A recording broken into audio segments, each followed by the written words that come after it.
Terlahir tajir, inilah perjalanan hidup dan karir Bob Sadino. Ditulis oleh Rian Virgiawan, dilansir dari minnews.id.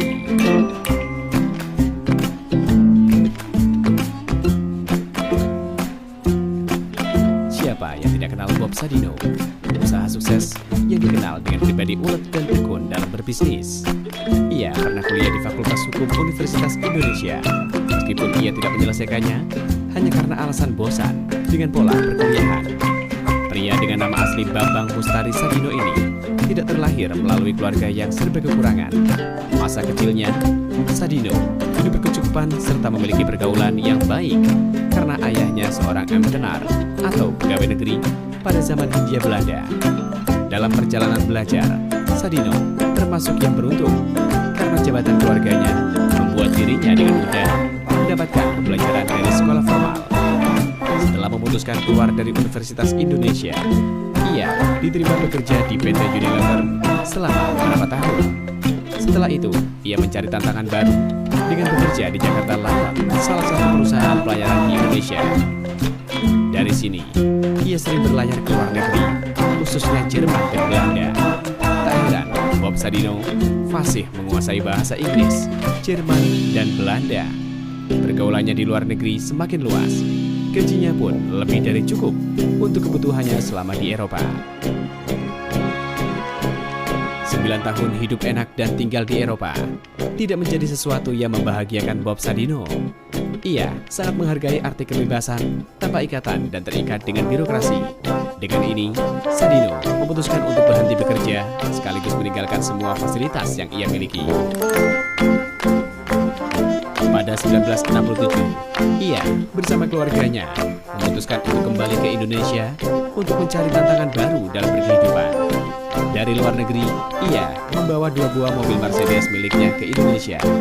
Salah satunya dijual untuk modal usaha, sementara yang satunya lagi digunakan sebagai sopir taksi gelap.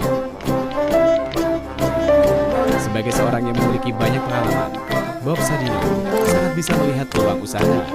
Kemanapun dia pergi dan terdampar, di sana ia dapat hidup dan tumbuh. Ia melihat perbedaan bahwa telur ayam lokal sangat kecil dibandingkan dengan telur ayam di luar negeri.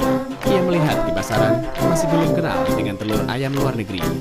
Ia melihat peluang untuk memasarkannya di tempat tinggalnya.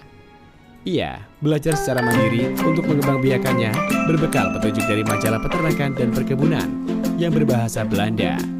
Berkat idenya, ia menjadi orang yang pertama kali memperkenalkan telur ayam luar negeri di Indonesia. Telur ayamnya banyak disukai karena ukurannya lebih besar dibanding telur ayam kampung. Sehari, ia mampu menjual puluhan kilogram telur berkat keuletan dan ketekunannya dalam melayani pelanggan. Dari sana, ia juga mengembangkan bisnis sayur mayur segar. Ia membawa dan memperkenalkan sayur segar dari luar negeri yang belum tersedia di pasar Indonesia. Ia menjadi orang yang memperkenalkan jagung manis, brokoli, serta melon yang kala itu masih belum dikenal masyarakat Indonesia.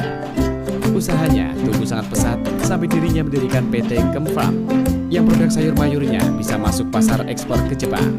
Perusahaannya juga merambah ke bisnis daging olahan berstandar MUI dan bermutu tinggi. Dari agribisnis, ia juga melebarkan usahanya ke sektor properti melalui hunian apartemen The Mansion yang ia dirikan sendiri. Melalui ini, ia dikenal memiliki bisnis yang cukup banyak dan dikenal sebagai seorang konglomerat. Tanpa memiliki riwayat kuliah peternakan, perkebunan, ataupun ekonomi bisnis, tapi Bob Sadino membuktikan bahwa dirinya bisa dan mampu dalam berkarya, bahkan melebihi mereka yang menempuh bangku kuliah. Setelah sukses, dalam kesehariannya, ia tetap menjadi pribadi yang ramah dan rendah hati. Ia sering berbagi dan mengisi seminar untuk memotivasi dan sekedar mengajari cara berusaha.